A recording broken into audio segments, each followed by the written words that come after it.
et bienvenue à Rozay-en-Brie pour le premier salon du livre organisé par le comité d'animation des sources de Lierre. Donc c'est la première manifestation de ce genre à Rozay-en-Brie et dans le canton. Et j'espère que ça va être le début d'une manifestation qui va se pérenniser dans le temps, n'est-ce pas Céline? Oui, donc organisé les 28 et 29 novembre de cette année. Donc ça fait plusieurs années que j'écris spécialement pour les enfants. Alors là j'ai monté une collection qui s'appelle Contes et Nature aux éditions Henri. La Chape, c'est La Chape, c'est la Société d'histoire et d'archéologie de l'arrondissement de Provins. Et c'est une société qui s'intéresse un peu à tous les domaines liés à la culture, à l'histoire, à l'archéologie, mais aussi aux sciences, à l'art, etc. En fait, j'ai écrit 4 ouvrages. Donc le premier, Une révolution, le second, Zaïd. Le thème central en fait de Zaïd, c'est la rencontre de deux peuples, le peuple d'Europe du Nord et le peuple en fait d'Afrique du Nord. C'est la trame de fond.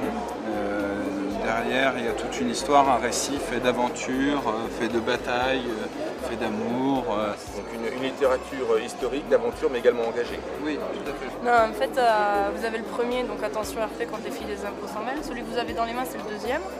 Donc là, la maison d'édition vient de me faire la surprise de le sortir aujourd'hui. Alors j'en ai un peu, j'ai deux sortes. En fait, j'ai un roman que je viens de C'est votre roman, ça, très bien. C'est moi qui blesse et c'est moi qui C'est moi qui blesse et c'est moi qui Donc c'est un roman sur la souffrance affective de l'enfance.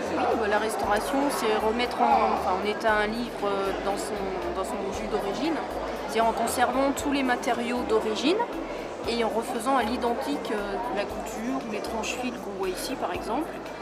Et donc ensuite, ce qu'on fait doit être réversible, comme par exemple cette feuille qui a été restaurée ici. Si j'enlève, je dois retrouver son état d'origine. Voilà.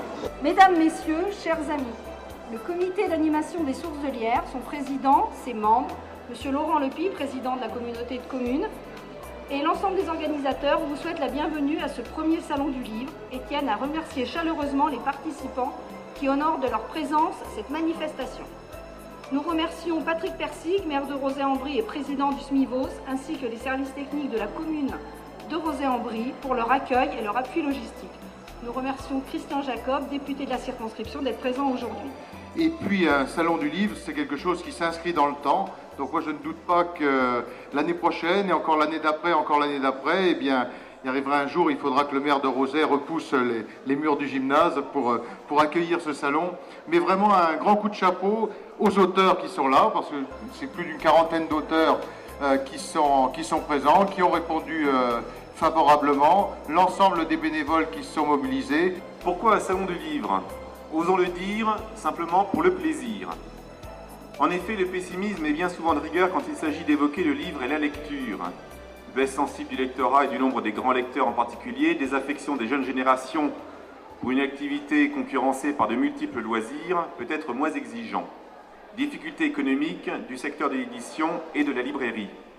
Et pourtant, force est de constater, rentrée littéraire après rentrée littéraire, et votre présence ici également pour en témoigner, qu'il semble encore beaucoup trop tôt pour proclamer la mort du livre. Je voudrais vraiment remercier, s'il y a bien deux personnes qu'il faut remercier aujourd'hui, c'est les deux maîtres d'œuvre de ce week-end littéraire, de ce premier week-end Salon du Livre sur Rozay-en-Brie.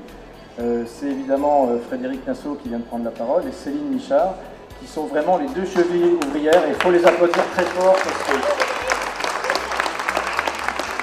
Allez.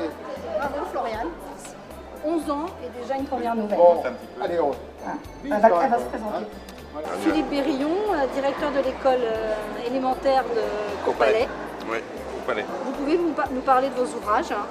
Mais c'est des livres scolaires, parascolaires, qui sont de niveau CP, CE1, CE2.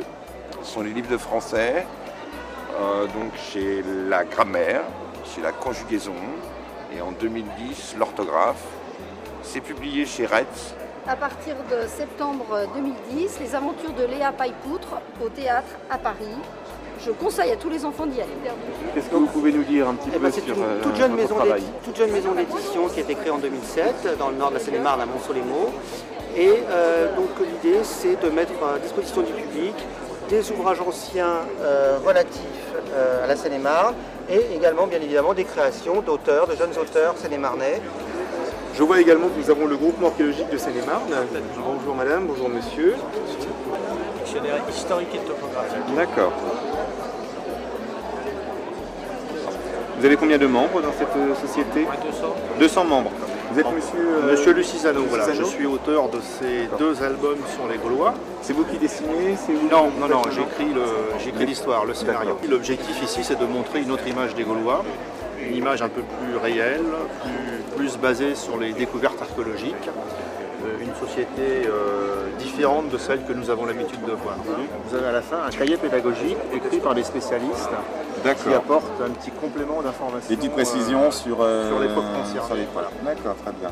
C'est-à-dire que j'ai travaillé comme script girl dans le cinéma. D'accord. Et j'ai eu la chance de travailler avec son beau-frère. Et un beau jour, M. Pagnol n'avait pas de script girl, alors il m'a dit, est-ce que tu veux travailler avec Marcel? Bien sûr, j'ai sauté sur l'occasion. Alors j'ai eu cette grande chance, c'est même un privilège de travailler avec Marcel Pagnol. Et votre ouvrage donc raconte Alors moi c'est un peu toute une série d'anecdotes de ce que j'ai vécu quand je travaillais avec lui. Donc j'ai écrit un recueil de nouvelles d'abord, Les Confidences d'un Argagnol. Très bien. C'est une quinzaine de nouvelles. Ça c'est votre deuxième ouvrage. Voilà, qui est un roman historique, disons rural, de terroir, qui m'a été inspiré par les archives de mon village. Monsieur Moitret, bonjour. Donc vous représentez l'association des Amis des Monuments Historiques de Seine-et-Marne. C'est une association qui a été fondée en 1967 par le chanoine Baron. Son but c'est de publier tous les ans une revue sur la Seine-et-Marne. Donc la poésie est également présente sur le salon du livre. Vous pouvez brièvement nous présenter un petit peu l'ensemble de vos ouvrages?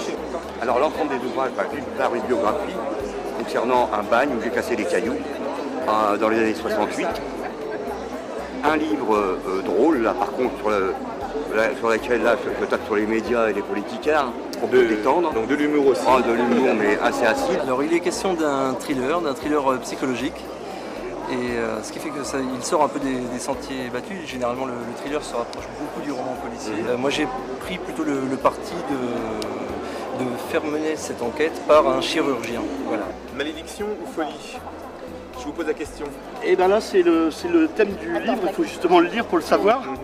C'est l'histoire d'une personne qui va subir une malédiction. Et toute la question du livre, ça sera de savoir s'il est envoûté ou si tout bêtement, c'est un choc psychologique qu'il a reçu. Et tu sais Céline, pour ce premier salon, nous avons la chance d'avoir un invité de marque. Oui, François Cavana nous a fait l'honneur et l'amitié de sa présence aujourd'hui.